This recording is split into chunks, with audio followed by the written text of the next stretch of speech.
রমেশ ছিল একজন সাধারণ গ্রাম বাংলার চাষি। ছোট্ট একটা কুঁড়েঘর, সামান্য জমি আর দুজন মানুষ, রমেশ আর তার বৃদ্ধ মা।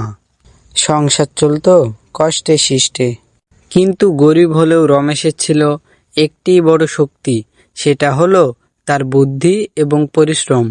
গ্রামের সবাই তাকে বলতো, রমেশ গরিব ঠিকই, কিন্তু মাথাটা একেবারে খাঁটি চালাক। রমেশের ছোট্ট জমিটা খুব উর্বর ছিল না, তবু সে প্রতিদিন ভোরে উঠে মাটি চষত এবং ধান সবজি ফলানোর চেষ্টা করত। গ্রামের লোকেরা দেখত অন্যদের থেকে আলাদা করে চাষ করে রমেশ। কেউ জমিতে শুধু ধান লাগায়, রমেশ সেখানে ধান, আলু, পটল, লাউ, এমনকি ফুলও চাষ করে।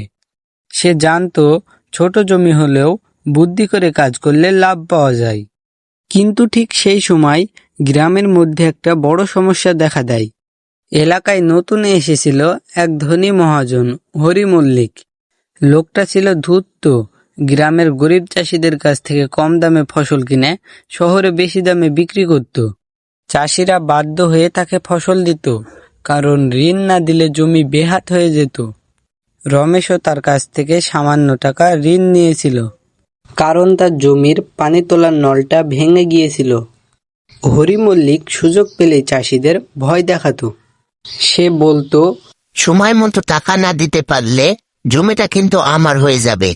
রমেশ জানতো মহাজনকে সরাসরি চ্যালেঞ্জ করা ঠিক নয়, তাই সে নিজের মতো করে বুদ্ধি বার করলো। একদিন রমেশ ঠিক করলো এবার নতুন কৌশল নিতে হবে। রমেশ গ্রামের বাজারে গিয়ে শহরের লোকদের সাথে কথা বলল এবং সে জানতে পারল শহরে এখন লাউ, শসা, ভেন্ডি ব্যাপক চাহিদা। তারপরে রমেশ বাড়ি ফিরে নিজের ছোট্ট জমিতে লাউ এবং কুমড়ো লাগালো। বাঁশ দিয়ে বড় বড় মাচা বানালো।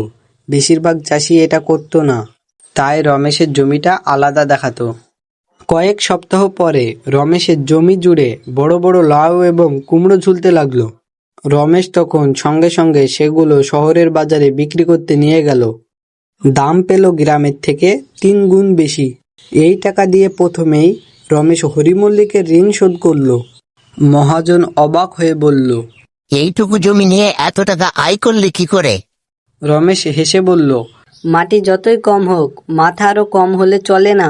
তাই শুনে হরি মল্লিক মুখ বেঁকিয়ে চলে গেল। কিছুদিন পর সেই গ্রামে একটা নতুন সমস্যা দেখা দিল।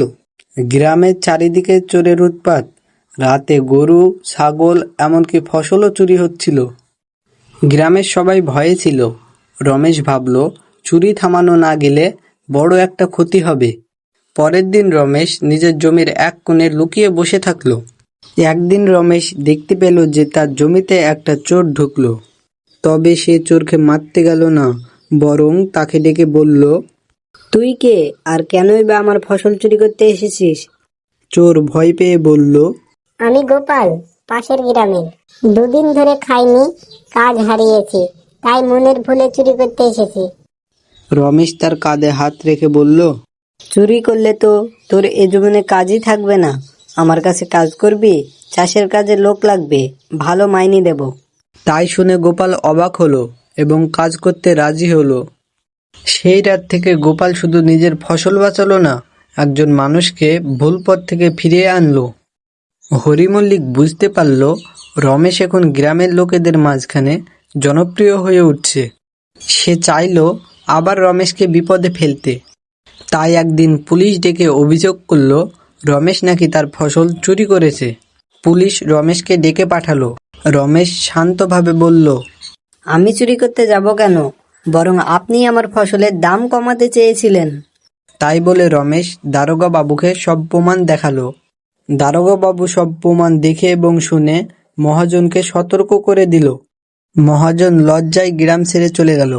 দীর্ঘদিনের সংগ্রামের শেষে রমেশ এখন গ্রামের কাছে সম্মানের মানুষ। সে শুধু নিজের জীবন বদলায়নি, বরং আরো 2জন গরিব চাষিকে কাজ দিয়েছে। তার মা বলল, মানুষ গরিব হলে কষ্ট হয় ঠিকই, কিন্তু সৎ আর চালাক হলে কেউ তাকে হারাতে পারে না। তাই শুনে রমেশ বলল, মা, আমার শক্তি হলো মাটি, আর এই মাটি মানুষকে কখনো ফেলে দেয় না।